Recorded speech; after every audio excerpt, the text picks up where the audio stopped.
بسم اللہ الرحمن الرحیم۔ دین اسلام فیملی کے معزز دوستو، السلام علیکم۔ آج کی حدیث کا موضوع ذکر کی برکات۔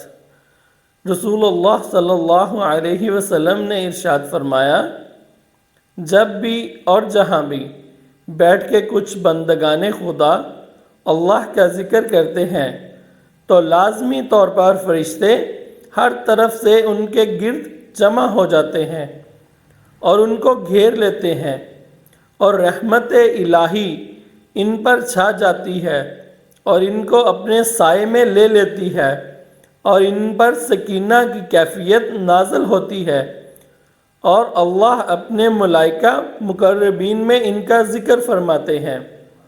جزاک اللہ۔